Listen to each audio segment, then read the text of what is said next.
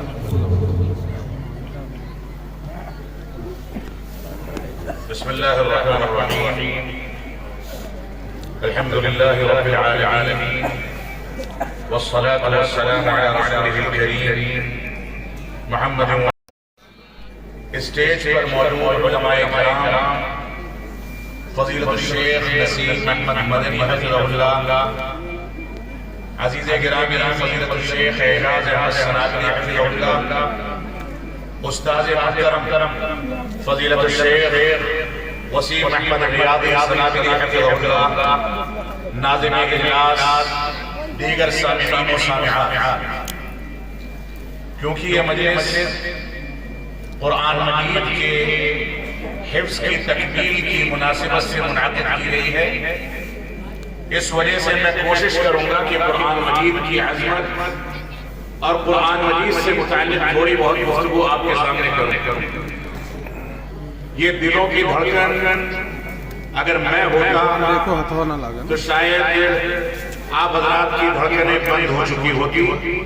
اللہ رب العالمین ہم کو مبالغہ آرائی اور شخصیت پرستی سے پرہیز کرنے کی توفیق عطا فرمائے۔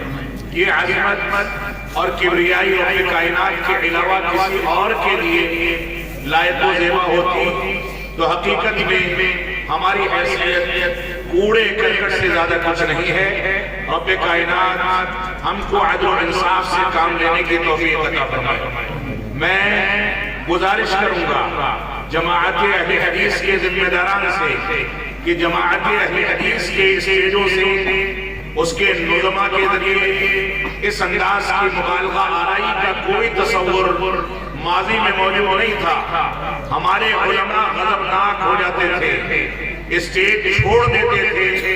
اللہ کے واسطے اس مبالغہ آرائی اور تعریف کے پل باندھنے کے اس اسلوب کو جماعت اہل حدیث کے پلیٹ فارم سے ختم کیا جانا چاہیے. عظمت, بڑائی, کبریائی, جلالت, یہ سب کے سب رب کائنات کو لائق و دیوا ہے. اسی کی تعریف کی جائے, اسی کا تعارف کرایا جائے, اور اس کی تعریف و تعارف جتنا کرایا جائے گا اتنا زیادہ لوگ دین اسلام کی جانب لپکیں گے, اور اتنا زیادہ انسان جو تعریف و تعارف کرتا ہے وہ اجر و ثواب کا مستحق ہوگا. اللہ رب العالمین ہم کو اس بات کی توفیق عطا فرمائے. رب کائنات کا فرمان ہے اعوذ باللہ من الشیطان الرجیم بسم اللہ الرحمن الرحیم ان ھذا القرآن یہدی للتی ہی اقوم. یہ قرآن مجید جس کو حفظ کر کے یاد کر کے ہمارے بعض بچوں نے سند فراغت حاصل کی ہے, یہ قرآن مجید دنیا کا سب سے زیادہ سیدھا راستہ دکھانے والی کتاب ہے. یہ قرآن مجید وہ عظیم اور مقدس کتاب ہے جو دنیا کے اندر انسان کو جینے کا سلیقہ سکھاتی ہے. یہ قرآن مجید وہ مقدس پیغام ہے جو پیغام جب پڑھا جاتا ہے تو ایک حرف پر 10 نیکیاں یا نیت کے مطابق, اخلاص کے مطابق کئی گنا بڑھ کر کے نیکیاں ملتی ہیں. اور رسول اکرم صلی اللہ علیہ وسلم فرماتے ہیں الف حرف ولام حرف ومیم حرف. میں یہ نہیں کہتا کہ الف لام میم ایک حرف ہے, بلکہ الف ایک حرف ہے, لام دوسرا حرف ہے, اور میم تیسرا حرف ہے. اتنی مقدس کتاب اس میں الف لام میم کی محض تلاوت کر لی جائے تو انسان کو کم از کم 30 نیکیاں اور اس سے زیادہ بڑھ کر کے 70 گنا اور 700 گنا, اور رب کائنات اخلاص کے مطابق چاہے تو جتنی زیادہ نیکیوں سے نوازنا چاہے نواز سکتا ہے.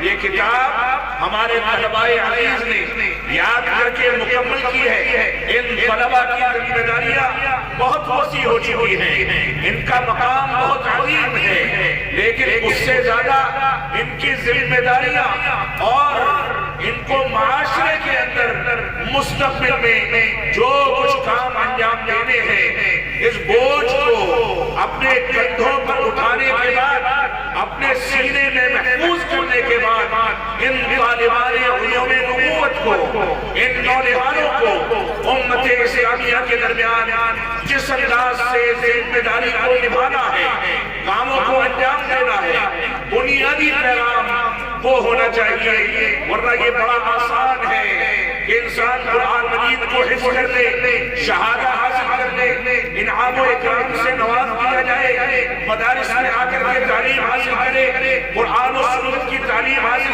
کرے, لیکن اگر وہ اس کا حق نہیں ادا کرتا تو یہ علوم, یہ ساری کی ساری چیزیں ہمارے لیے وبال جان بن سکتے ہیں. آخرت میں ان چیزوں کے بارے میں ہم سے سوال کیا جائے گا. یہ ماں باپ کی ذمہ داری ہے کہ اپنے بچوں پر نظر رکھی جائے. یہ ماں باپ کی ذمہ داری ہے کہ اپنے بچوں کے لیے ایسے ہموار کریں کہ وہ جب دین کی تعلیم کی جانب آئے ہیں تو ان کی موت بھی اسی راستے پر ہو. وہ دعوت و تبلیغ کے میدان میں, قرآن و سنت کے فہم کے میدان میں, منہج سلف کی روشنی میں اس کی ترویج اور نشر و اشاعت کے لیے ساری زندگی کھپا دے. ہمارے علماء کو جو مقام حاصل ہوا تھا وہ انہی بنیادوں پر حاصل ہوا تھا. تو رب کائنات نے ارشاد فرمایا ان ھذا القرآن یہدی للتی ہی اقوم. یہ قرآن مجید ایسی کتاب ہے جو سب سے زیادہ سیدھا راستہ دکھاتی ہے. یہ توحید کے معاملات میں جہاں توحید کا حکم دینے والی کتاب ہے، جہاں یہ بتانے والی کتاب ہے کہ انسان کو حقیقی انسان تب تسلیم کیا جانا چاہیے جب وہ توحید کے مطابق چلے، اپنی پیدائش کے مقصد کو سمجھے. یہ انسانیت جب تک توحید و سنت اور صحابہ کرام کی عظمت سے مربوط نہ ہو جائے، جب تک یہ انسانیت نہیں بلکہ ذلت و خواری ہے. اس انسانیت کو اگر شرافت کے دانتے لگانے ہیں، اس انسانیت کو حقیقی انسانیت تصور کرنا ہے، اس انسانیت کو حقیقی معنی میں کامیاب تصور کرنا ہے، تو سورۃ العصر کا آپ مطالعہ کریں. اس میں رب کائنات نے جو قسم کھانے کا محتاج نہیں ہے، لیکن اس زمانے کی یہ صلاۃ عصر کی قسم کھا کر کے اس نے واضح کر دیا کہ ان الانسان لفی خسر، سارے کے سارے انسان گھاٹے اور خسارے میں ہیں، سارے کے سارے تباہی میں ہیں، سارے کے سارے انسان تباہ ہونے والے ہیں، چاہے مسلمان ہوں، اہل کتاب ہوں، آتش پرست ہوں، دنیا کے اندر کسی بھی مسلک و منہج کو، کسی بھی مذہب کو اختیار کرنے والے ہوں، چاہے لادین ہوں، کمیونسٹ ہوں، سارے کے سارے انسان دھوکے میں ہیں، خسارے میں ہیں. لیکن چار قسم کے انسان ہیں جو حقیقی معنی میں یہ انسان وہ ہیں جن کو اسلام یا قرآن و سنت انسان تصور کرتا ہے.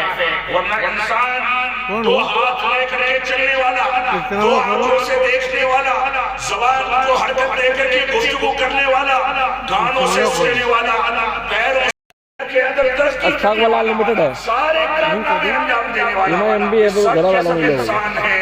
لیکن انسان چاہے وہ سوریا پر پہنچ جائے، چاند اور ستاروں کی تحقیق کر لے، سمندروں کی گہرائی میں پہنچ کر کے وہاں سے اس کی تحقیق ہو، انسان دنیا کے کسی بھی ترقی پر فائز ہو جائے. اگر یہ چار چیزیں انسان کے اندر نہیں ہیں تو حقیقت میں اس نے انسانیت کا، شرافت کا، رب کائنات کی تخلیق کا بنیادی مقصد بھلا دیا ہے، اور وہ انسان کہے جانے کا قابل نہیں ہے، کیونکہ انسان اپنے جیسے انسانوں کے آگے آگے جھکتا، انسان اپنے جیسے انسانوں سے منتیں نہیں مانگتا، انسان اپنے جیسے انسانوں کے آگے ہاتھ نہیں پھیلاتا، انسان اپنے آپ کو لاچار نہیں مانتا.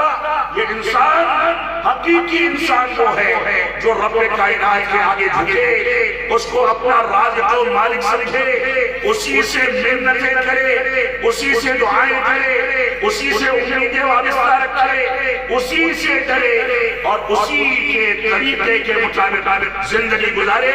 تو رب کائنات نے حقیقی اور کامیاب انسان کی تعریف کرتے ہوئے چار چیزوں کا تذکرہ اسی قرآن مجید کے اندر فرما دیا ہے.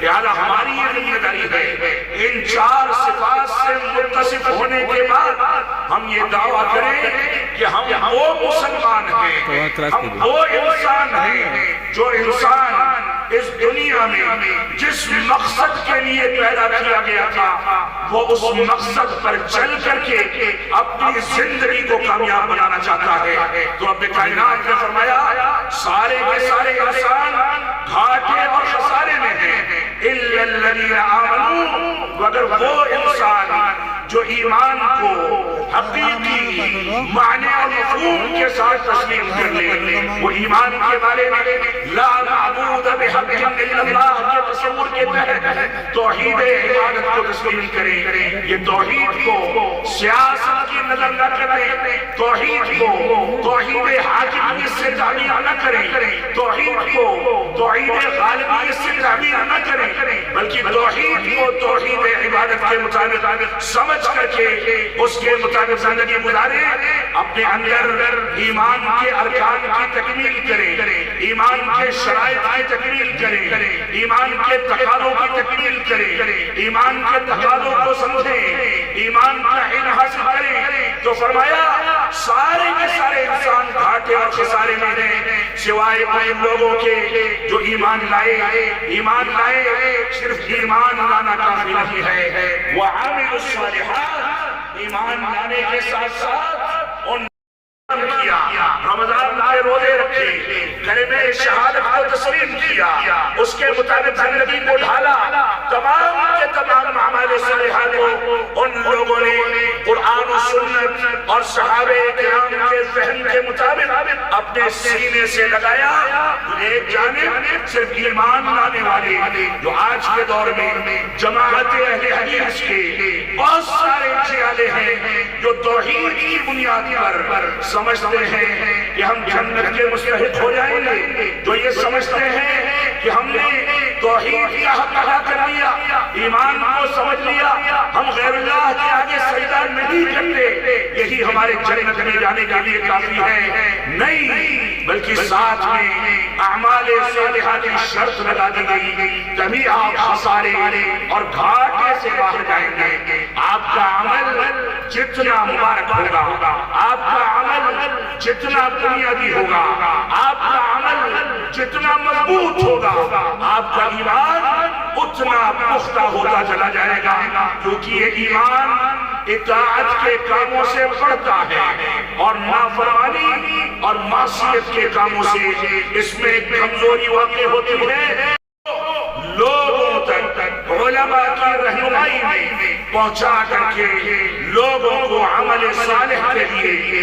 ایمان کے تقاضوں کے لیے آمادہ کرنے کے لیے راستہ ہموار کرتے ہیں دعوت و تبلیغ کا فریضہ انجام دیتے ہیں دعوت و تبلیغ میں جہاں یہ امر بالمعروف یعنی معروف کا حکم دینے کا اہتمام کرتے ہیں وہیں دوسری جانب نہیں عن المنکر کے فریضے کو انجام دے کر کے بلا ملامت کرنے والے کی ملامت کے ڈر کے سب کے سامنے یہ بات واضح کر دیتے ہیں کہ یہاں فرمان چلے گا تو رب کائنات کا دین چلے گا تو اسلام چلے گا قرآن و سنت کا فرمان چلے گا اس کے علاوہ اس پر کوئی آنچ آنے لگے اس کی مخالفت کی جانے لگے صحابہ کرام کی تنقیص یا ان کی توہین کی جانے لگے قرآن مجید کو اپنی رائے کے مطابق پیش کیا جانے لگے یا اسی طریقے سے دین میں کوئی بھی تعویل کوئی بھی توجیہ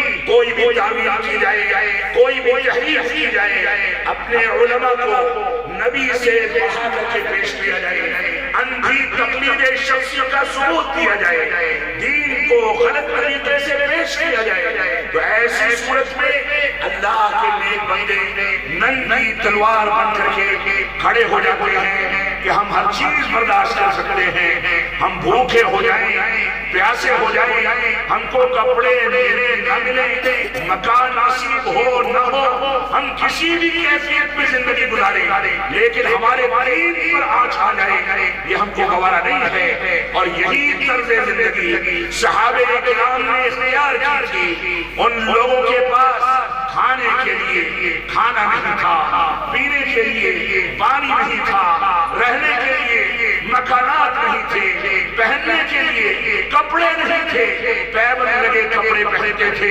ان کے گھروں میں کئی مہینوں تک چولہا نہیں مل پاتا تھا فاقہ کیا کرتے تھے کھجور اور پانی پر گزارا کیا کرتے تھے لیکن دین پر کوئی آنچ آ جائے تو فوراً دندانے شکل جواب دے کر کے اس چیز کو نیست و نابود کرنے اور اس کی جڑیں کاٹنے کے لیے ہمیشہ تیار کیے رہتے تھے تو تیسری بنیادی صفت یہ ہے کہ ایمان لانے کے ساتھ ساتھ عمل صالح کا اہتمام کرنے کے ساتھ ساتھ اس کی وصیت کرنا دعوت و تبلیغ کرنا اور دعوت و تبلیغ کا فریضہ انجام دینے کے بعد رب کائنات نے واضح کر دیا وَتَوَاصَوْا بِالصَّبْرِ دعوت و تبلیغ کا فریضہ جب ہم آپ انجام دیں گے شرک کی تردید کریں گے بدعات و خرافات کی تردید کریں گے لوگوں کو بیڑی سگریٹ پینے سے روکیں گے مردوں کو داڑھیاں موڑنے سے منع کیا جائے گا پیجامے ٹخنے سے نیچے جھولیں گے تو ان کو سمجھایا جائے گا غلط کو غلط کہا جائے گا منکر کو منکر کہا جائے گا، برائی کو برائی کہا جائے گا، اور غلط چیزوں کو آپ وہ لوگ لے کر کے چلنے کے بجائے اس چیز کا انکار کریں گے، تو ایسی صورت میں ان لوگوں کو تکلیفوں کا سامنا کرنا پڑے گا۔ وہ لوگ اللہ رب العالمین کی جانب سے آنے والی آزمائشوں پر صبر کی وصیت کریں گے، صبر سے کام لیں گے، صبر و تحمل سے کام لیں گے، اور یہی چار وہ شرطیں ہیں جن کی بنیاد پر ایک انسان انسانیت کا حقیقی علم بردار بن سکتا ہے، ایک انسان حقیقت میں ایک سچا مسلمان بن سکتا ہے۔ لہذا ہماری ذمہ داری ہے کہ ہم قرآن و سنت کے مطابق اپنی زندگی کو ڈھالیں۔ تو رب کائنات نے فرمایا ان ھذا القرآن یہدی للتی ہی اقوم، یہ قرآن مجید سب سے زیادہ سیدھا راستہ دکھانے والی کتاب ہے، یہ قرآن مجید دنیا میں سب سے زیادہ اچھی اور بہترین اور پاکیزہ رہنمائی کرنے والی کتاب ہے۔ لہذا اس قرآن مجید کو لے کر کے چلو۔ اللہ کے نبی صلی اللہ علیہ وسلم فرماتے ہیں اقرأوا القرآن فإنه يأتي يوم القيامة شفيعا لأصحابه، فرمایا اے لوگوں قرآن مجید کی تلاوت کیا کرو۔ صحیح مسلم کی روایت ہے قرآن مجید کی تلاوت کیا کرو، کیونکہ قیامت کے دن جب کوئی سفارش کام آنے والی نہیں، جہاں نہ باپ بیٹے کے کام آئے گا، نہ بیٹا باپ کے کام آئے گا، بیوی شوہر کو دیکھ کر کے بھاگے گی، حاملہ جنس کی عورتیں اور جانور اپنے حمل کو ساقط کر دیں گے، پہاڑ روئی کے گالے کے معنی اڑتے پھریں گے۔ اس دن اگر کوئی سفارش اور کوئی شفاعت کام آنے والی ہے تو یہی قرآن مجید کی تلاوت ہے۔ رسول اکرم صلی اللہ علیہ وسلم فرماتے ہیں قرآن مجید کی تلاوت کا اہتمام کرو، کیونکہ یہ قرآن مجید قیامت کے دن اپنی تلاوت کرنے والے کے حق میں سفارش کرے گا۔ لہذا ہماری یہ ذمہ داری ہے کہ اس قرآن مجید کو لے کر کے چلیں، اس کو اپنا اوڑھنا بچھونا بنائیں، اس کے مطابق زندگی کو گزاریں۔ رب کائنات کا فرمان ہے وَمَنْ أَعْرَضَ عَنْ ذِكْرِي فَإِنَّ لَهُ مَعِيشَةً ضَنكًا وَنَحْشُرُهُ يَوْمَ الْقِيَامَةِ أَعْمَى قَالَ رَبِّ لِمَ حَشَرْتَنِي أَعْمَى وَقَدْ كُنْتُ بَصِيرًا قَالَ كَذَلِكَ أَتَتْكَ آيَاتُنَا فَنَسِيتَهَا وَكَذَلِكَ الْيَوْمَ تُنْسَى۔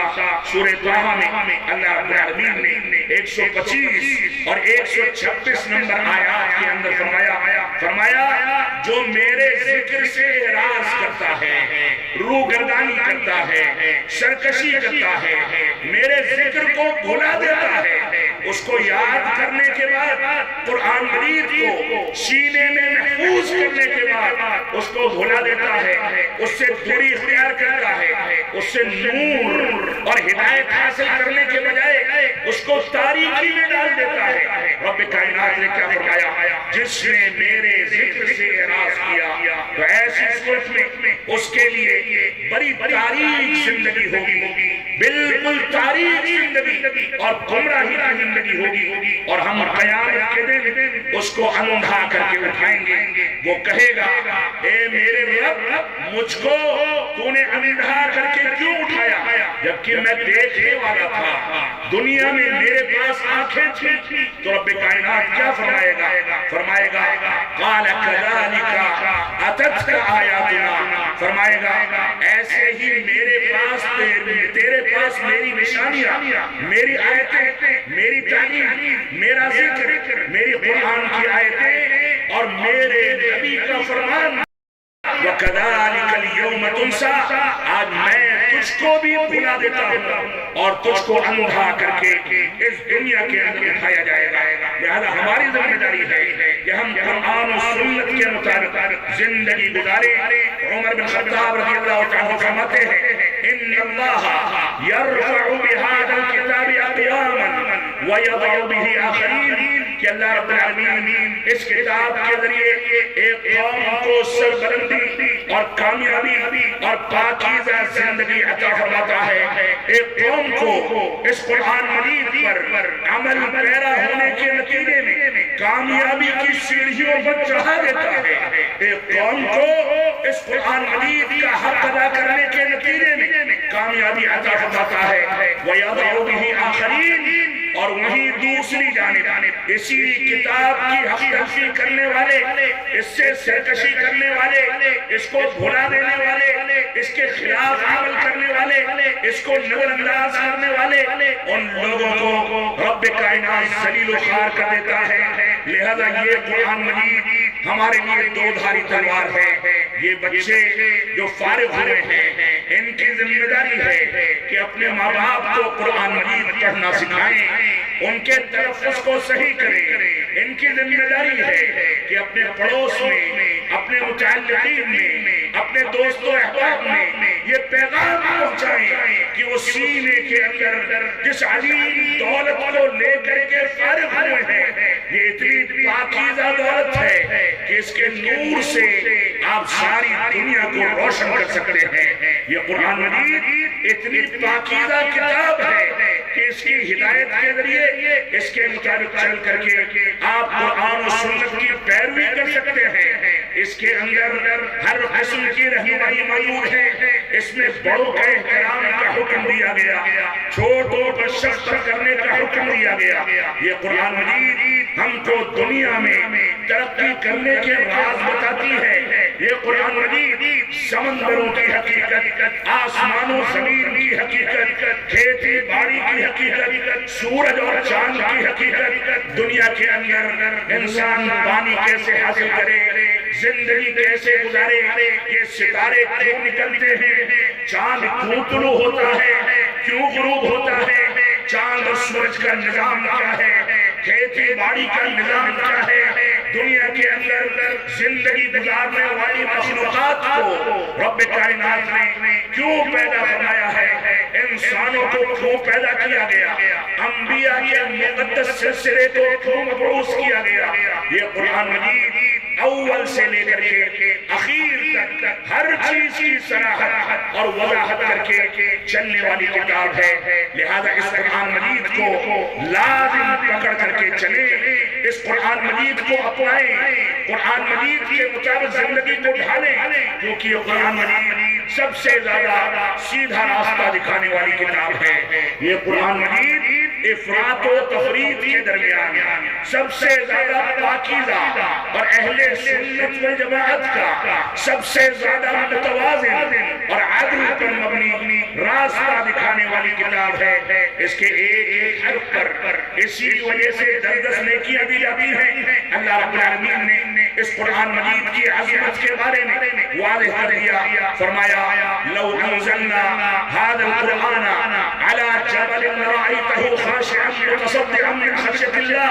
رب کائنات نے فرمایا اگر اس قرآن مجید کو ہم نے کسی پہاڑ پر نازل کر دیا ہوتا تو تم دیکھتے کہ یہ پہاڑ اللہ رب العالمین کے ڈر اور اس کے کلام کے خوف کے نتیجے میں ریزہ ریزہ ہو جاتا، تھر تھرانے لگتا، کانپنے لگتا، اور اللہ رب العالمین کے خوف اور خشیت کی وجہ سے ٹوٹ کر کے تباہ و برباد ہو جاتا۔ لیکن یہ حضرت انسان ہے جس کو رب کائنات نے اس قرآن مجید کے نزول کے لیے منتخب کیا۔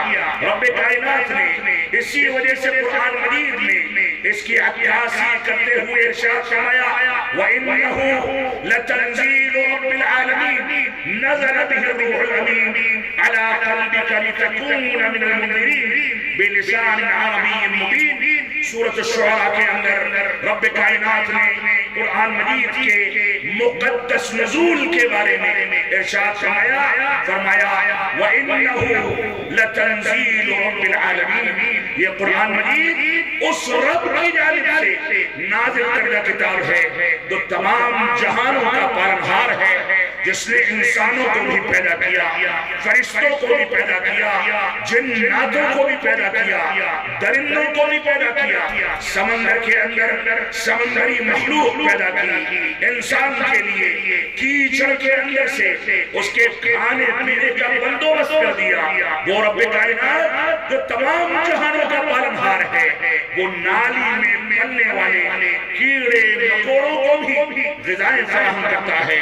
وہ رب کائنات تمام مخلوقات کا اور تمام جہانوں کا پالنہار ہے، جو انسانوں کو بھی روزی دیتا ہے، جناتوں کو بھی روزی دیتا ہے۔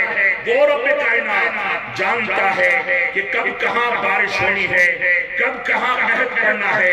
وہ رب کائنات جانتا ہے کیونکہ وہ تمام جہانوں کا پالنہار ہے۔ وہ جانتا ہے کہ ایک حقیر پانی کے ذریعے انسان کو باپ کے نطفے کے ذریعے ماں کے بچے دانی میں کس انداز سے اس کے مقدر میں لڑکا یا لڑکی رکھنی ہے۔ وہ جانتا ہے کس کو صرف لڑکے دینے ہیں، وہ جانتا ہے کس کو صرف لڑکیاں دینی ہیں، وہ جانتا ہے کس کو 5 بنا دینا ہے۔ وہ رب کائنات ہر چیز سے واقف ہے، تمام جہانوں کا پالنہار ہے۔ تو یہ رب جتنا عظیم ہے، جتنا جلالت والا ہے، جتنی قدرت والا ہے، جتنی طاقت والا ہے، دنیا کے سسٹم کو پیدا کرنے والا ہے، تو سوچئے کہ اس کا کلام، اس کی کتاب، یہ قرآن مجید کتنی عظمت والی ہوگی۔ تو رب کائنات نے فرمایا وَإِنَّهُ لَتَنزِيلُ رَبِّ الْعَالَمِينَ، اس رب نے اس کتاب کو نازل کیا ہے جو تمام جہانوں کا پالنہار ہے۔ نزل بِهِ الروح الامین، تمام جہانوں کے پالنہار نے اس کو نازل کیا۔ نازل کرنے کے لیے ایک ایسے مقدس فرشتے کا انتخاب کیا گیا جس کو جبریل امین کے لقب سے خود رب کائنات منتخب کرتا ہے، جس کو امانتدار قرار دیتا ہے، جس کے بارے میں رسول اکرم صلی اللہ علیہ وسلم فرماتے ہیں کہ جب میں حرا کے غار حرا میں موجود تھا، جبریل علیہ السلام آئے، میرے سینے کو دبایا اور اس کے بعد کہا اقرأ بسم ربک الذی خلق، اور اللہ کے نبی صلی اللہ علیہ وسلم نے جواب دیا کہ ما انا بقاری۔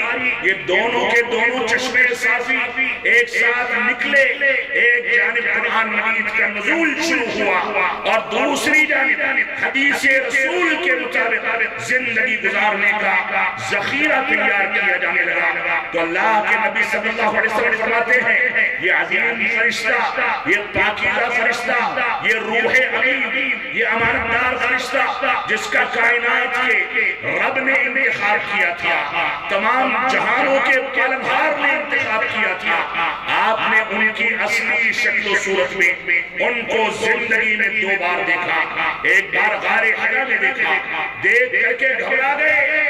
صفت بیان کرتے ہیں کہ زمین سے لے کر کے آسمان تک لمبی چوڑی جسامت رکھنے والا ایک فرشتہ ہے جس کے 600 پر دونوں بازو پر رب کائنات نے بنا رکھے ہیں۔ اتنا عظیم فرشتہ کہ اگر اس کو حکم دیا جائے کہ اپنے پروں کو ہلائے تو یہ دنیا پلٹ کر کے تباہ و برباد ہو جائے، اس فرشتے کو اس قرآن مجید کے نزول کے لیے منتخب کیا گیا، جو اس قرآن مجید کو نازل کرنے کے لیے آپ کے دل کا انتخاب کیا گیا۔ یہ دل وہی دل تھا جس کو بچپن میں صغر سنی میں رب کائنات نے فرشتوں کو بھیج کر کے آپ کو اٹھا کر کے آپ کے مبارک سینے کو چاک کرا کر کے اس میں سے دل کا لوتھڑا نکالا اور ایسے ہی سونے کے برتن میں رکھ کر کے آب زمزم سے اس کو پاکیزہ کیا گیا، کیونکہ آگے چل کر کے اسی دل پر قرآن مجید کا نزول ہونا تھا۔ یہ دل اتنا پاکیزہ دل تھا جس کی پاکیزگی کی ذمہ داری رب کائنات نے خود لے رکھی تھی، تو اس پاکیزہ دل پر اس قرآن مجید کا نازل ہونا، اس سے بھی قرآن مجید کی عظمت کا اندازہ کیا جا سکتا ہے۔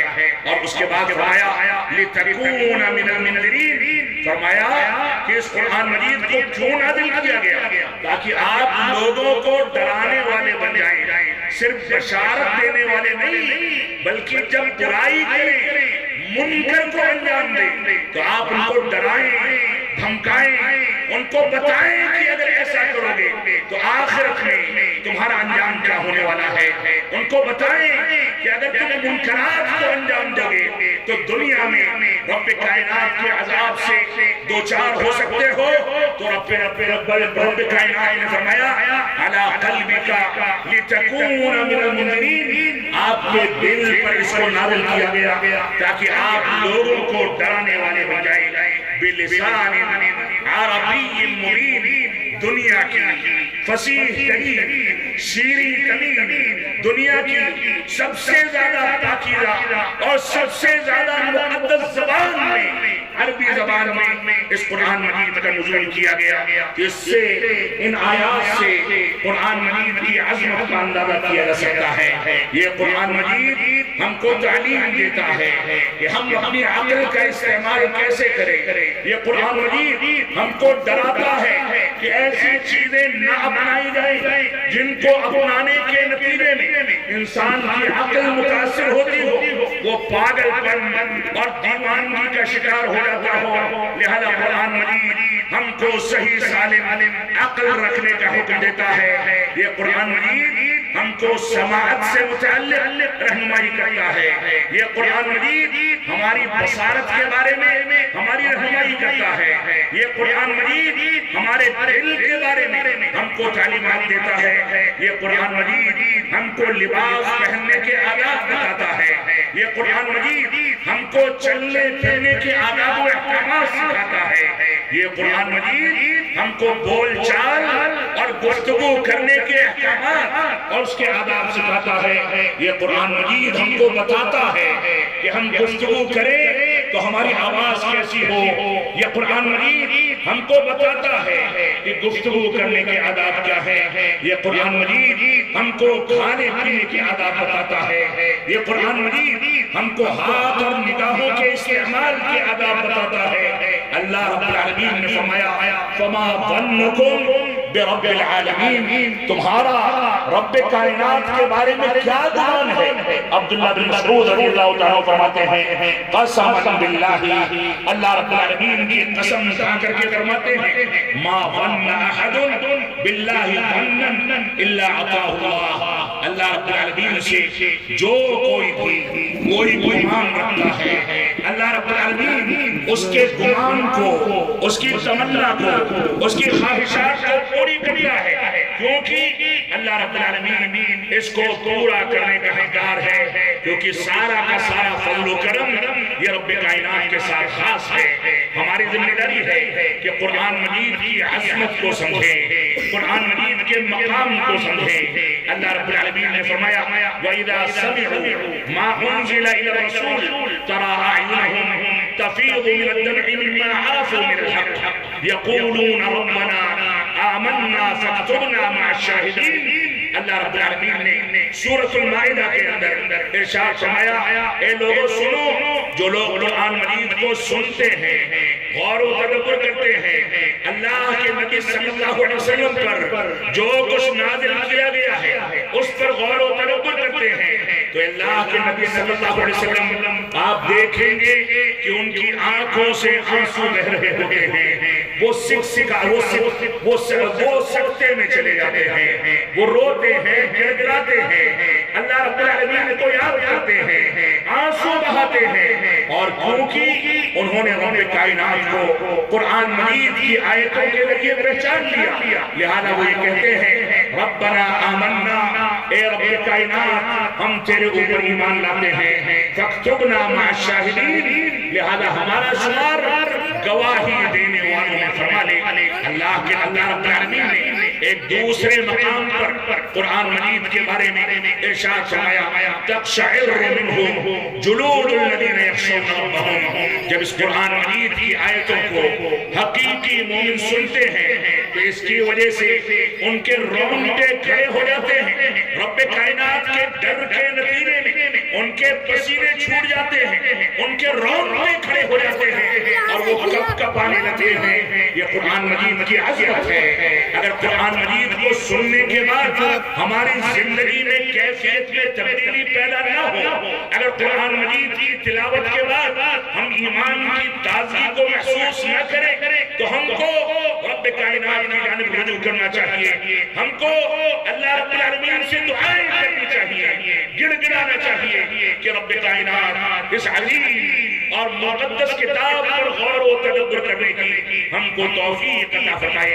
رب کائنات نے اسی بنیاد پر اس قرآن مجید کے بارے میں یہ چیلنج کر دیا، قُلْ لَئِنِ اجْتَمَعَتِ الْإِنسُ وَالْجِنُّ عَلَىٰ أَن يَأْتُوا بِمِثْلِ هَٰذَا الْقُرْآنِ لَا يَأْتُونَ بِمِثْلِهِ وَلَوْ كَانَ بَعْضُهُمْ لِبَعْضٍ ظَهِيرًا۔ اللہ رب العالمین نے قیامت تک کے لیے کھلا چیلنج اسی کتاب کے اندر نازل فرما دیا، فرمایا اگر سارے کے سارے انسان اور سارے کے سارے جنات عربی زبان کے ماہرین، بڑے بڑے علماء، بڑے بڑے مال و دولت والے، بڑے بڑے سرمایہ دار، بڑی بڑی طاقتیں، بڑی بڑی حکومتیں، سارے کے سارے لوگ انسانوں اور جناتوں میں سے جمع ہو جائیں، اگر قرآن مجید جیسی ایک آیت بھی لا کر کے پیش کرنا چاہے، لا یأتون بمثلہ، اس جیسی آیت پیش نہیں کر سکتے، وَلَوْ كَانَ بَعْضُهُمْ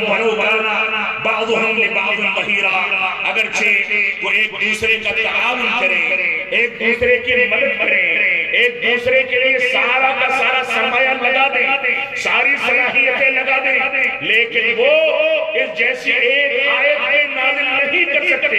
لہذا ہماری ذمہ داری ہے کہ اتنا مقدس کلام، اتنی مقدس کتاب جو ہم کو رب کائنات نے دے رکھی ہے، جس کی حفاظت کی ذمہ داری رب کائنات نے خود لے رکھی ہے، اس کتاب کو افراط و تفریط کر کے تعویذ گنڈے کے لیے نہیں کیونکہ وہ حرام ہے، قبروں پر تلاوت کے لیے نہیں کیونکہ اس کی اجازت نہیں ہے، اس قرآن مجید کو جادو ٹونے کے لیے نہیں کیونکہ وہ کفر ہے، بلکہ اس قرآن مجید کو افراط و تفریط سے بچتے ہوئے حقیقی معنی میں استعمال کریں اور اس کے مطابق زندگی کو ڈھالیں۔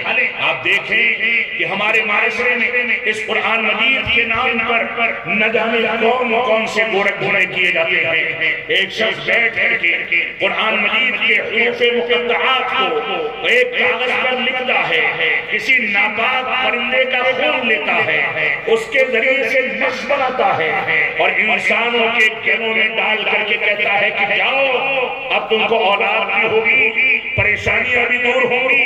یہ قرآن مجید کے ساتھ ناانصافی ہے، قرآن مجید کی توہین ہے، کیونکہ قرآن مجید وہ مقدس کتاب ہے جس کے بارے میں رب کائنات نے فرما دیا لا یمسہ الا المطہرون، کہ اس کو پاکیزہ لوگ ہی اختیار کرتے ہیں، وہی حاصل کرتے ہیں، وہی اس کو ہاتھ لگاتے ہیں۔ لہذا بیت الخلا میں اسی تعویذ گنڈے کے ساتھ انسان داخل ہو، رب کائنات کی کتاب کی توہین کرے اور ایسے ہی غیر اللہ کا اعتماد کر کے اللہ رب العالمین کی ربوبیت کو غیر اللہ کی جانب پھیر دے، تو یہ چیز قرآن مجید کی توہین ہے۔ یہی قرآن مجید وہ کتاب ہے جس کو جادو کرنے والے جادوگر قرآن مجید کے جوتے بنا کر کے اس کو پہن کر کے بیت الخلا میں اس کی توہین کر کے شیطان رجیم کو خوش کرنے کی کوشش کرتے ہیں تاکہ شیطان کے ہتھ کنڈوں کو اپنائیں اور شیطان کو خوش کر کے لوگوں کے اوپر اثر انداز ہو سکے، چاہے رب کائنات ناراض ہو جائے۔ لہذا قرآن مجید ہمارے لیے وہ مقدس کتاب ہے جس قرآن مجید کو لے کر کے چلنا یہ ہماری ذمہ داری ہے۔ رب کائنات نے فرمایا لا یأتیہ الباطل من بین یدیہ ولا من خلفہ تنزیل من حکیم حمید۔ یہ قرآن مجید ایک ایسی کتاب ہے جس کے اوپر سے، جس کے نیچے سے، جس کے دائیں سے، جس کے بائیں سے کوئی بھی باطل بات اس قرآن مجید کے اندر داخل نہیں ہو سکتی، کیونکہ یہ حکیم و حمید کی جانب سے نازل کردہ کتاب ہے، لہذا قرآن مجید کے حقوق ادا کرنے کی سعی کی جائے۔ قرآن مجید کا پہلا حق یہ ہے کہ قرآن مجید کی تلاوت کا اہتمام کیا جائے۔ قرآن مجید کا دوسرا حق یہ ہے کہ اس کی تلاوت پر غور و تدبر کیا جائے، اس کے تراجم پڑھے جائیں، علماء سے جڑ کر کے اس کو سمجھنے اور اس کا فہم پیدا کرنے کی کوشش کی جائے۔ قرآن مجید کا تیسرا حق یہ ہے کہ قرآن مجید پر عمل پیرا ہونے کی کوشش کی جائے۔ قرآن مجید کا چوتھا حق یہ ہے کہ قرآن مجید کو یاد کیا جائے، منہ زبانی پڑھنے کی کوشش کی جائے۔ اور قرآن مجید کا پانچواں حق یہ ہے کہ ہم اس سے جو کچھ سیکھیں اس کو دوسروں تک پہنچائیں، اس کی دعوت و تبلیغ کریں۔ لیکن بدقسمتی کیا ہے، یہ قرآن مجید آج کے دور میں خوارج کے طریقے پر اختیار کی جانے والی کتاب بن گئی۔ اس قرآن مجید کو ہم نے داغوں میں سجا کر کے رکھ دیا۔ یہ قرآن مجید ایسی کتاب بن گئی ہے جس سے مسلمان صرف تبرک حاصل کرتا ہے، اس کے پیغام کو، اس کے میسج کو نہ سمجھتا ہے نہ سمجھنا چاہتا ہے۔ اس وجہ سے قرآن مجید کے بارے میں افراط و تفریط سے توبہ کر کے ہم کو عدل و انصاف سے کام لینا چاہیے۔ خوارج کے طرز پر قرآن مجید پڑھنے کے بارے میں آج کے دور میں بے شمار عناصر پائے جاتے ہیں۔ ایسے مفسرین کو سننا جو خوارج کے طریقے پر قرآن مجید کی تفسیر پیش کریں، ایسے عناصر کو اپنانا جن عناصر میں تفسیر بالرائے کو پیش کر کے قرآن مجید کے مفہوم کو تبدیل کر دیا جائے۔ رسول اکرم صلی اللہ علیہ وسلم کے پاس جب ذوالخویسرہ جو کہ رئیس الخوارج تھا وہ آتا ہے اور کہتا ہے کہ میرے ساتھ انصاف کیجئے، تو آپ نے فرمایا تیرے لیے تباہی ہے، اگر میں انصاف نہیں کروں گا تو کون انصاف کرے گا؟ اور اس کے بعد اسی روایت میں فرمایا یہ تلاوت ایسے کریں گے کہ تم ان کی تلاوتوں کے آگے اپنی تلاوت کو کنکر سمجھو گے۔ یہ لمبی لمبی نوافل پڑھیں گے، ان کی نمازوں، ان کے رکوع اور سجدے کے آگے تم اپنے رکوع اور سجدوں اور عبادات کو حقیر سمجھو گے، لیکن یہ جب تلاوت کریں گے، اسلام کے احکامات ان کے سامنے بیان کیے جائیں گے، تو یہ خوارج کے حلق سے نیچے نہیں اترے گا۔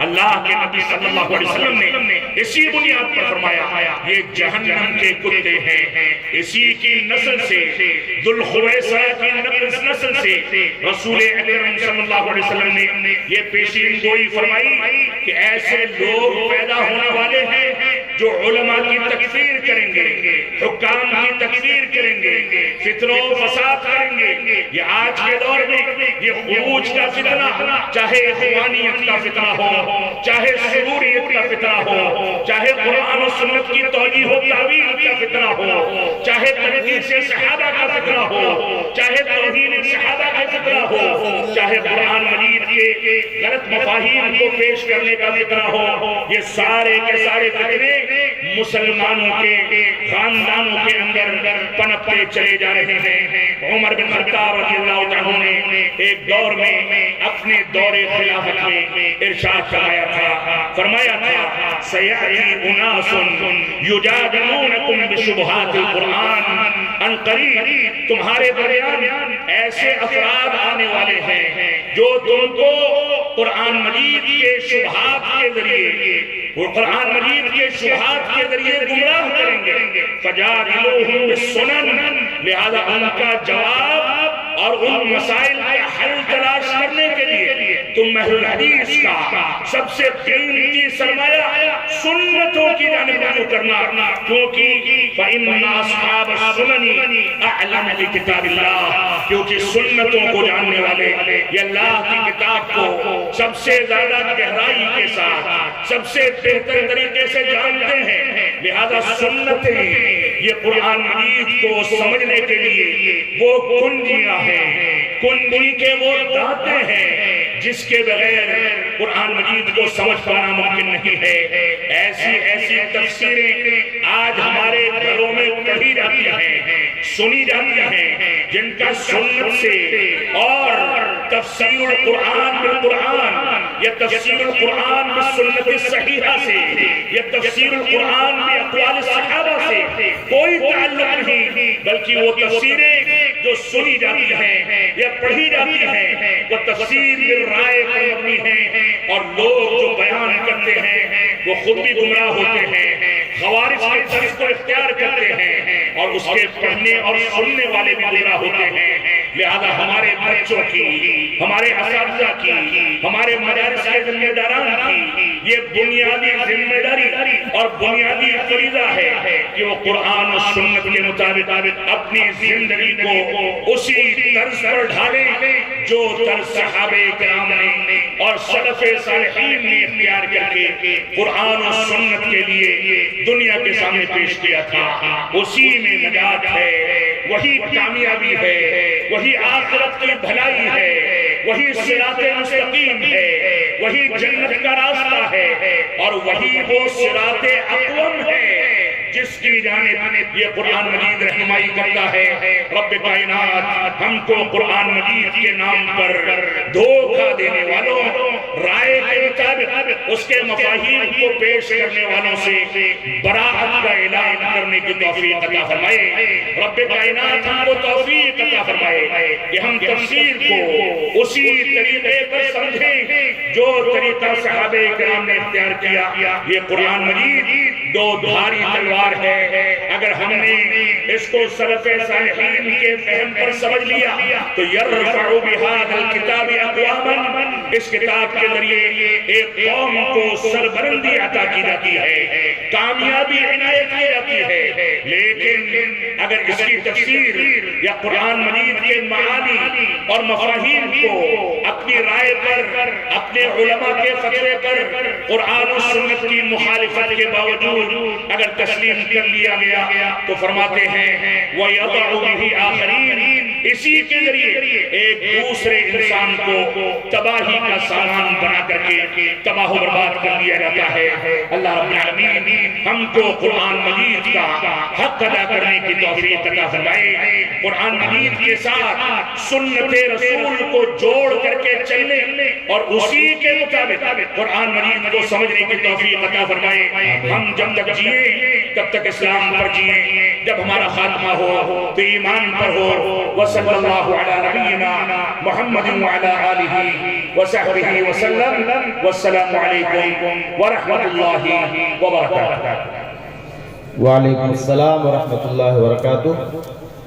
ہمارے شیخ محترم فضیلت الشیخ محمد رحمانی سنابلی مدنی حفظہ اللہ کا خطاب ہم نے مکمل سکون اور اطمینان کے ساتھ سماعت کیا۔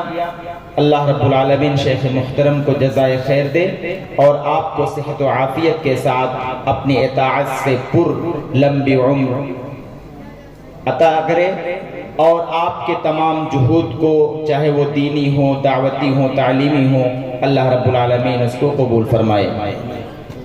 محترم، اب وقت ہمارے پاس 15-20 منٹ کا رہ گیا ہے، اسی میں ہم اپنے پروگرام کو سمیٹیں گے انشاءاللہ۔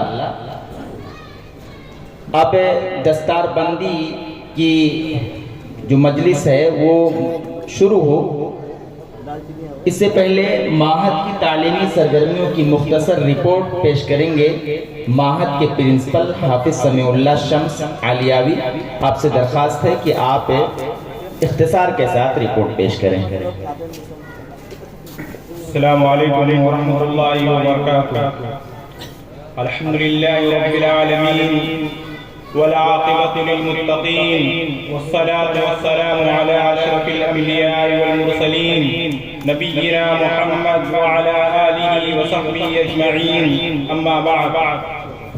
محترم مہمان خصوصی مولانا محمد رحمانی حفظہ اللہ، ناظم اعلیٰ جامعہ اسلامیہ سنابل دہلی، محمد عثمان بن عفان لتحفیظ القرآن کے بہی خواہ مخلص ہمدرد محترم ظفر احمد خان صاحب، معزز علماء کرام، قرب و جوار سے تشریف لائے ہوئے مہمانان گرامی، دیگر سامعین و سامعات، آج کے اس سالانہ انجمن و اجلاس عام کے موقع پر دل کی اتھاہ گہرائیوں سے اس علمی چمن میں آپ سب کا پرتپاک استقبال کرتا ہوں۔ معزز سامعین و سامعات، آج کی اس اختتامی اجلاس عام کے موقع پر میں اختصار کے ساتھ محمد عثمان بن عفان لتحفیظ القرآن الکریم سلیم نگر شانتی نگر کی تعلیمی سرگرمیوں کے متعلق چند گزارشات پیش کرنا چاہتا ہوں۔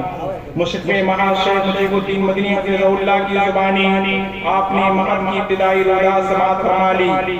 میں ان امور کو دہرانے کے بجائے تعلیمی سرگرمیوں سے متعلق چند باتیں آپ حضرات کے سامنے پیش کرنا چاہتا ہوں۔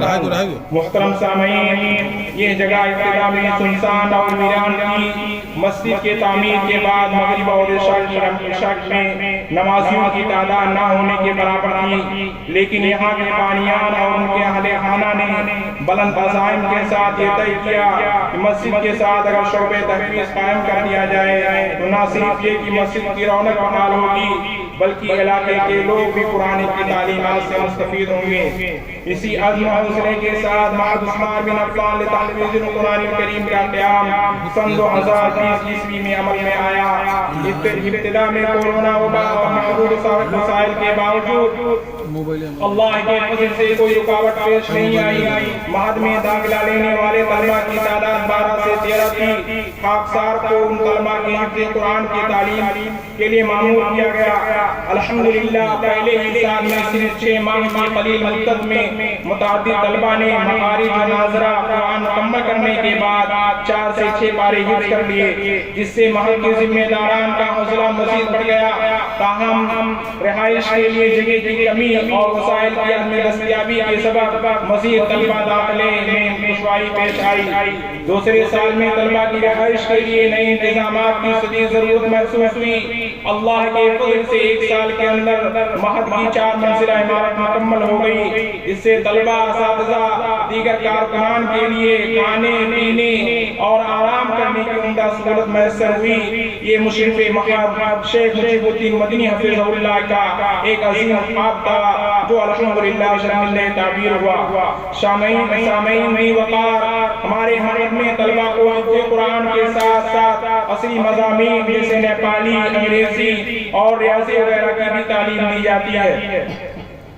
ان علوم کی تدریس کے لیے روزانہ 1 گھنٹہ مختص ہے۔ اس کے علاوہ طلباء کو اردو زبان و ادب سے روشناس کرایا جاتا ہے اور ان کے املا وغیرہ پر خاص توجہ دی جاتی ہے تاکہ ان میں اردو پڑھنے لکھنے اور نئے الفاظ سیکھنے کی صلاحیت پیدا ہو۔ عقیدے کی اصلاح کے لیے عربی زبان کی معتبر کتاب تعلیم الاطفال الاسلام کا اردو ترجمہ کر کے آسان اور سادہ انداز میں پڑھایا جاتا ہے۔ تجوید کی تعلیم اور مشق کے ساتھ طلباء کو میں حرم کی قرأت سنائی جاتی ہے تاکہ وہ مختلف قرآن کی تلاوت سے استفادہ کر کے اپنی قرأت میں حسن اور بہتری پیدا کر سکے۔ طلباء کے اندر مطالعہ کا ذوق پروان چڑھانے کے لیے گزشتہ سال مکتبہ ذوالنورین کے نام سے ایک لائبریری کا قیام عمل میں لایا گیا، جس میں طلباء کی نفسیات کے مطابق مختلف موضوعات پر بروقت 4000 کتابیں خرید کر رکھی گئی ہیں۔ مزید وسائل کی ضرورت ہے، اس لیے اگر کوئی صاحب خیر اس لائبریری کے لیے کتابیں خرید کر تعاون کرنا چاہیں تو ادارہ ان کا شکر گزار ہوگا۔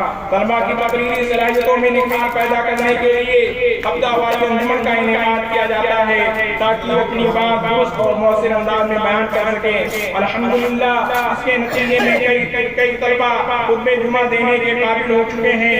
اس ادارے کے قیام کے بعد اس علاقے میں جہاں لوگ جمعہ کے دن ظہر کی نماز پڑھ کر واپس چلے جاتے تھے، الحمدللہ جمعہ کا خطبہ سننے کا موقع بھی میسر آیا ہے، جو محض ایک نمایاں کامیابی ہے۔ اسی طرح ادارے میں گاہے بگاہے معتبر اور تجربہ کار علماء کرام و حفاظ کرام کے ذریعے علمی محاضرے کرائے جاتے ہیں جو بچوں کو اپنی علم و تجربے کی بنیاد پر مفید کارآمد مشوروں سے نوازتے ہیں اور ان کے شوق کو تحریک دیتے ہیں۔ الحمدللہ ان محاضروں کے گہرے اثرات مرتب ہوئے ہیں۔ اسی طرح محل کے قیام سے ہر سال بچوں کو مختلف تاریخی و علمی مقامات کی سیر کروائی جاتی ہے تاکہ ان کا فکری مستویٰ بلند ہو اور سوچ و فکر کا زاویہ تبدیل ہو۔ ایک شاندار روایت جو گزشتہ 2 سالوں سے جاری ہے اور امید ہے کہ آئندہ بھی انشاءاللہ یہ روایت برقرار رہے گی، وہ یہ کہ حفظ قرآن کی تکمیل کرنے والے ہر طالب علم کو بطور حوصلہ افزائی ایک سائیکل انعام دیا جاتا ہے تاکہ ان کے حوصلے بلند ہوں۔ اللہ کے فضل و کرم سے ہمارے طلباء نے ملکی سطح پر مسابقات میں شرکت کر کے نمایاں کامیابی حاصل کی اور مہد کو ایک ممتاز مقام عطا کیا۔ 5 سال کے اندر اس ادارے نے 15 حفاظ پیدا کیے۔ الحمدللہ ادارے کے تعلیمی معیار میں کبھی کوئی شکایت نہیں آئی۔ اللہ کے فضل سے ہمیشہ ملت کے نونہالوں کو سنوارنے اور ان کے دلوں میں قرآن کی محبت پیدا کرنے میں مصروف ہے۔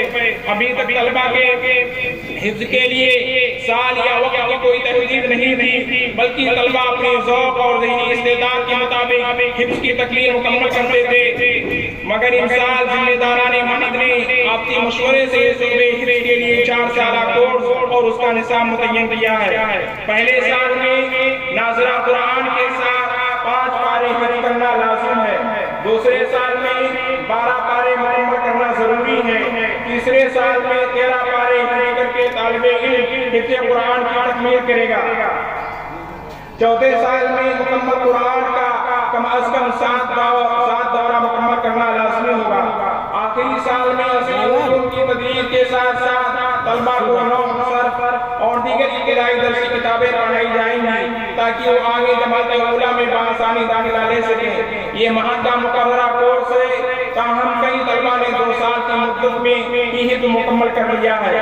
اس نصاب کو متعین کرنے کا مقصد طلباء کو بیدار رکھنا اور انہیں اپنی ذمہ داریوں کا احساس دلانا ہے تاکہ وہ جلد از جلد حفظ مکمل کر کے مزید علمی میدان میں آگے بڑھ سکیں۔ آخر میں مسجد کے بانی الحاج محمد سلیم خان رحمہ اللہ کے لیے دعا گو ہوں کہ اللہ تعالیٰ ان کی مغفرت فرمائے، ان کی قبر کو نور سے بھر دے اور اس علمی چمن کو ان کے لیے صدقہ جاریہ بنائے۔ نیز مہد کے سرپرست اعلیٰ جناب ابوالکلام خان صاحب کا شکریہ ادا کرتا ہوں جو مہد کی ہر ممکن معاونت کرتے ہیں اور اپنے والد گرامی کے لگائے ہوئے علمی گلشن کو پروان چڑھانے میں کوشاں ہے۔ مشرف مہد شیخ مجیب الدین مدنی حفظہ اللہ کا اخلاص اور جذبہ ہمیشہ ہمارے لیے مشعل راہ رہا ہے۔ وہ ادارے کی فلاح بہبود کے لیے دن رات مند رہتے ہیں اور اپنی راحت و سکون کو مہد کے لیے قربان کر دیتے ہیں۔ آخر میں اپنے معزز مہمان علماء کرام بالخصوص مولانا محمد رحمانی حفظہ اللہ کا شکریہ ادا کرتا ہوں جنہوں نے اس اجلاس میں شرکت فرما کر پروگرام کو 4 چاند لگایا۔ اسی طرح تمام اساتذہ کرام، معاونین اور منتظمین کا شکریہ ادا کرتا ہوں جو مکمل اخلاص، محنت اور لگن کے ساتھ ادارے کے تعلیمی معیار کو بلند کرنے میں مصروف عمل ہیں۔ اللہ تعالی ہم سب کی کاوشوں کو قبول فرمائے اور اس علمی گلشن کو سدا سرسبز و شاداب رکھے اور امت و ملت کے لیے مفید نفع بخش بنائے۔ آمین۔ وما توفیق الا باللہ وصلی اللہ علیہ وسلم۔ یہ تھے پرنسپل آف ماہد حافظ سمیع اللہ صاحب جو ماہد کی تعلیمی سرگرمیوں کی ایک مختصر رپورٹ پیش کر رہے تھے۔ اس سال ماہد سے 4 طلباء فارغ ہو رہے ہیں جبکہ 9 طلباء نے حفظ قرآن کی تکمیل کی ہے۔ قبل اس کے کہ ان طلباء کے سروں پر دستار سجائی جائے میں درخواست کروں گا فضیلت الشیخ عبدالخالق صاحب مرکزی صاحب سے کہ ہمارے مہمانان کی خدمت میں آپ یادگار کے طور پر شیلڈ پیش کریں جس کو ماہد کے مشرف فضیلت الشیخ مولانا مجیب الدین صاحب مدنی حفظہ اللہ نے تیار کروایا ہے۔ میں درخواست کروں گا آج کے اس اجلاس کے مہمان خصوصی فضیلت الشیخ محمد رحمانی سنابلی مدنی حفظہ اللہ سے کہ آپ اس اعزازی شیلڈ کو قبول فرمائیں۔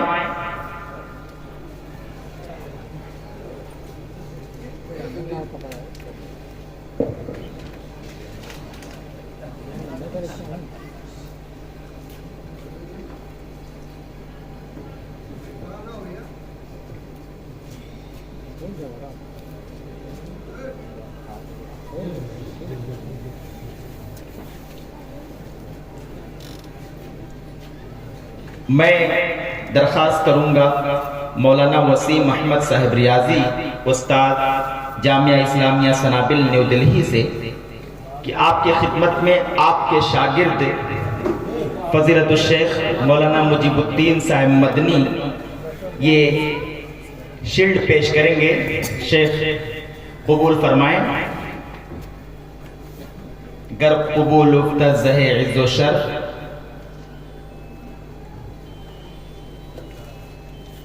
یہ جی یادگار کے طور پر یہ شیلڈ آپ کو دیا جا رہا ہے۔ میں درخواست کروں گا مولانا محمد نسیم صاحب مدنی حفظہ اللہ سے کہ آپ مولانا اعجاز احمد صاحب سنابلی کے بدست اپنا یہ شیلڈ قبول فرمائیں۔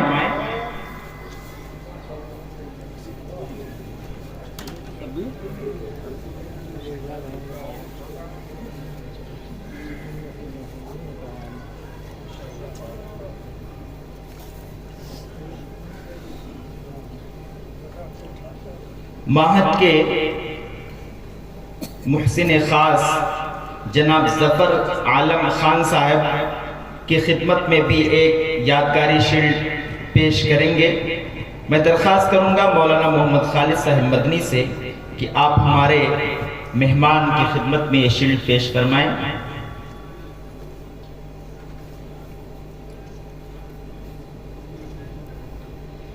جامعہ سراج العلوم السلفیہ جھنگا نگر نیپال کے ناظم محترم مولانا شمیم احمد صاحب ندوی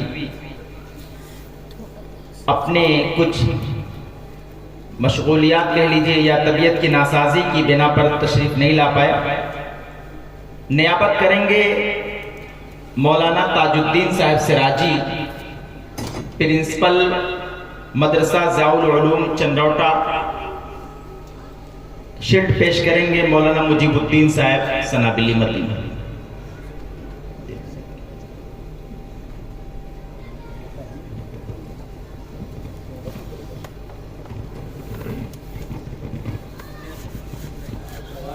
اب حفظ قرآن کی تکمیل کرنے والے طلباء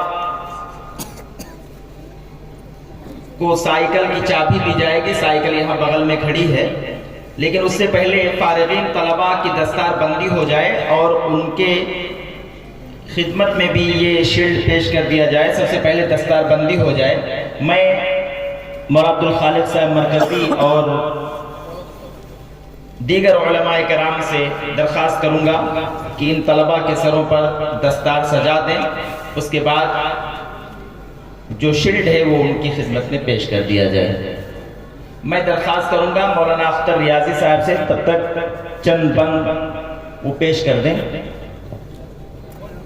اور تب تک 2-4 منٹ میں طلباء کی دستار بندی ہو جائے۔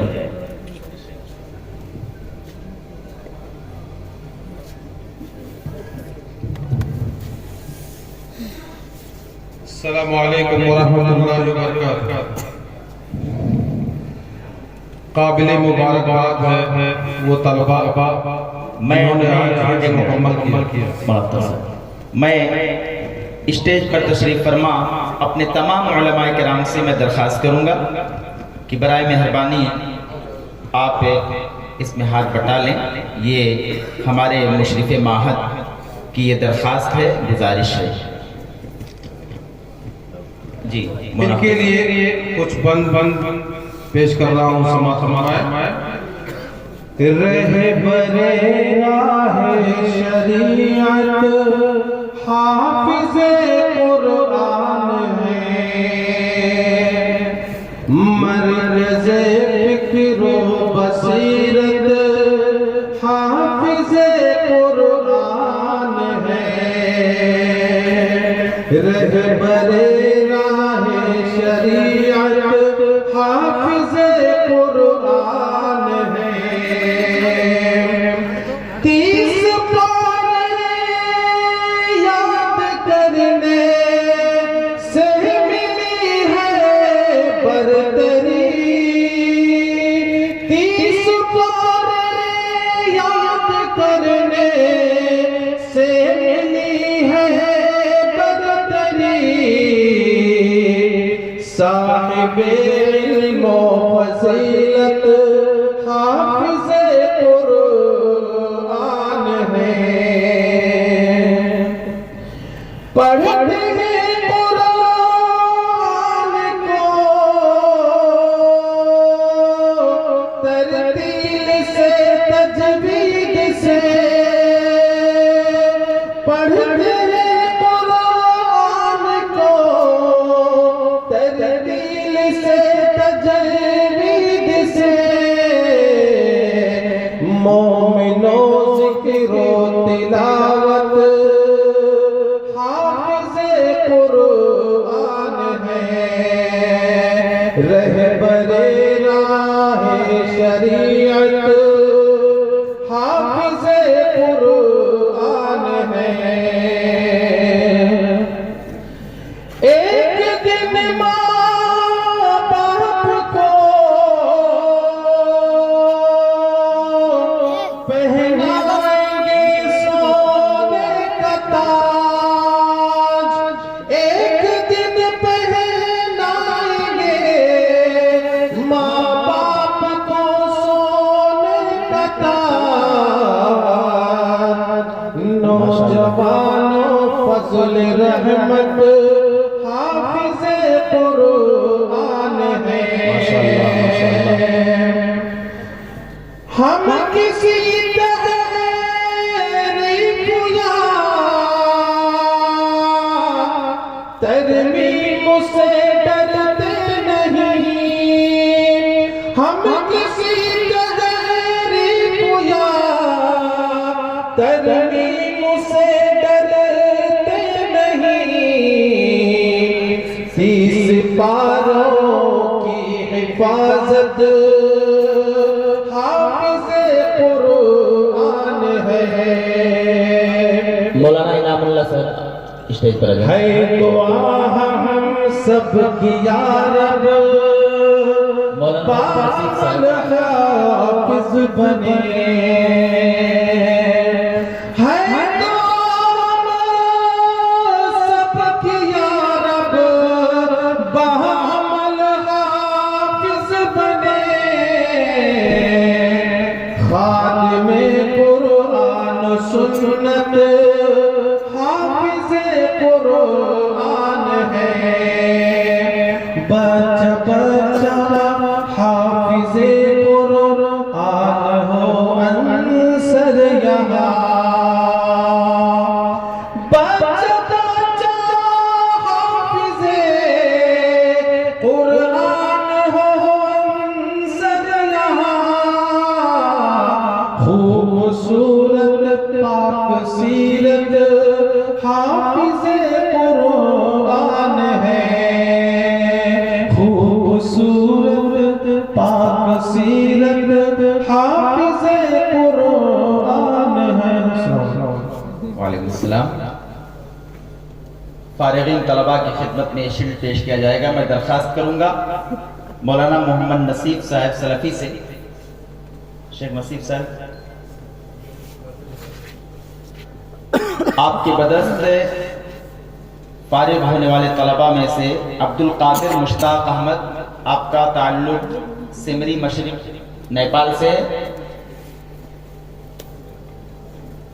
عبد القادر مشتاق احمد وہ اپنا شیلڈ مولانا محمد نصیب صاحب کی بدست حاصل کریں۔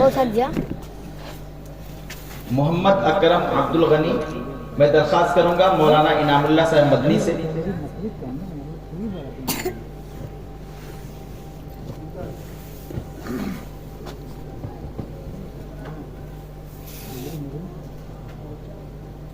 آپ کا تعلق اموا شانتی نگر ضلع دان نیپال۔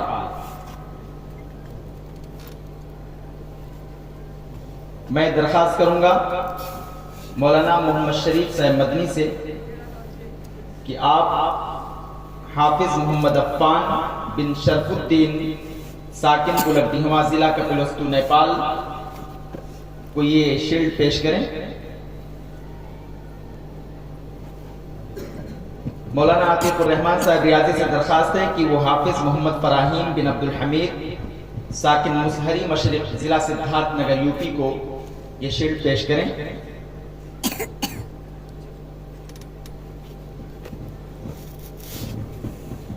اب آخری جو چیز باقی ہے وہ ہے سائیکل کی تقسیم. سائیکل کی تقسیم سے پہلے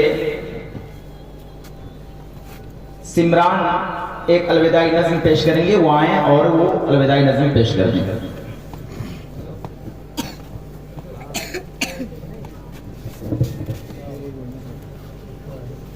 السلام علیکم ورحمۃ اللہ وبرکاتہ. جس وجہ سے شان تینا گھر کی ایک پہچان ہے،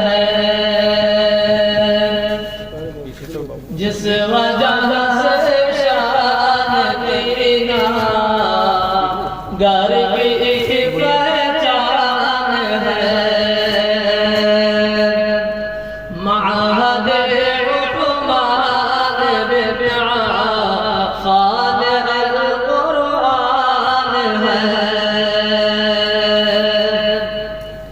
مرکز علم و نور ہے یہ ہمارا مدرسہ، پڑھ رہے جو ہم یہاں اللہ کا احسان ہے. پڑھ رہے جو ہم یہاں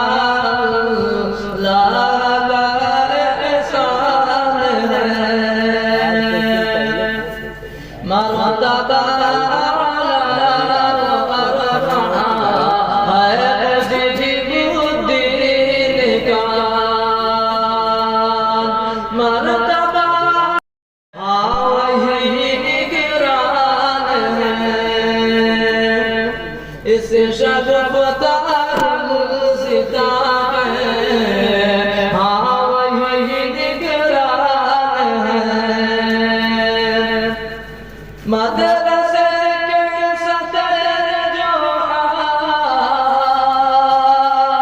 مدرسے کے صدر جو حافظ سمیع اللہ،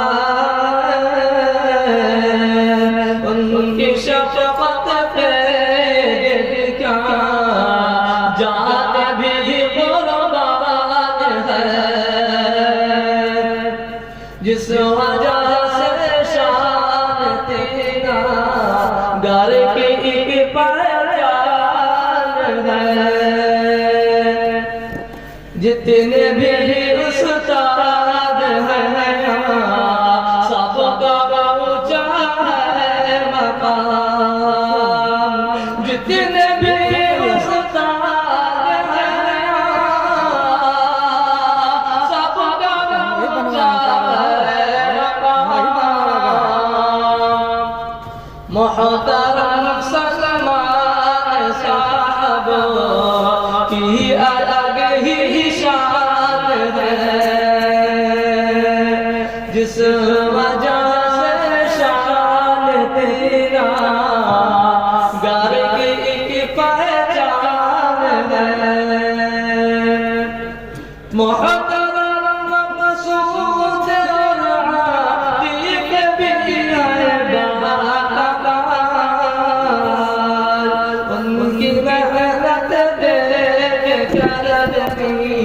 یا اب خیران ہے. معہد عثمان بن عفان القرآن ہے. بہت بہت شکریہ.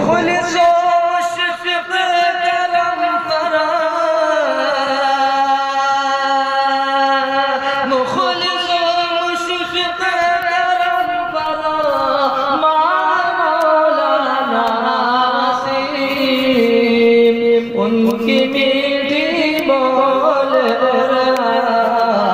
وہاں سے خوش الحان ہے جس وجہ سے شان دینا گالی کی پہچان ہے جتنے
جس وجہ سے شان دینا گالی کی پہچان ہے مہادیو کو مان دینا پاک القرآن ہے ایک مدت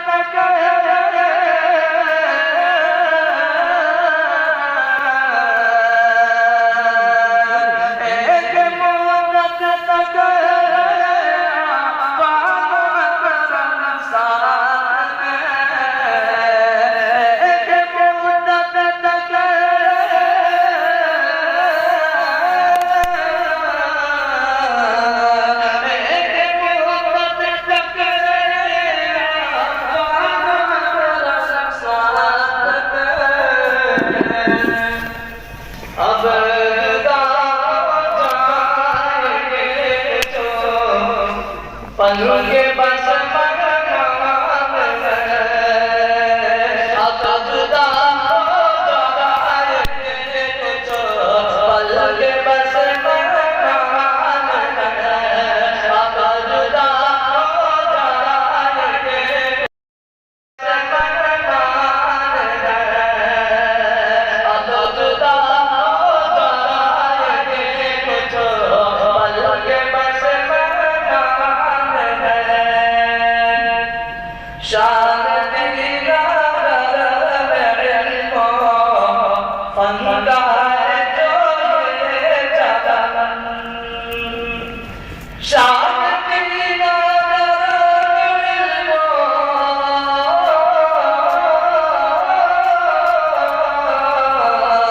علم شان دینا علم فن کا ہے جو یہ چمن روز و شب کی دار ہے روز و شب کی دار ہے آتا یہ ارمان ہے جس وجہ سے شان دینا گالی کی پہچان ہے مہادیو کو مان دینا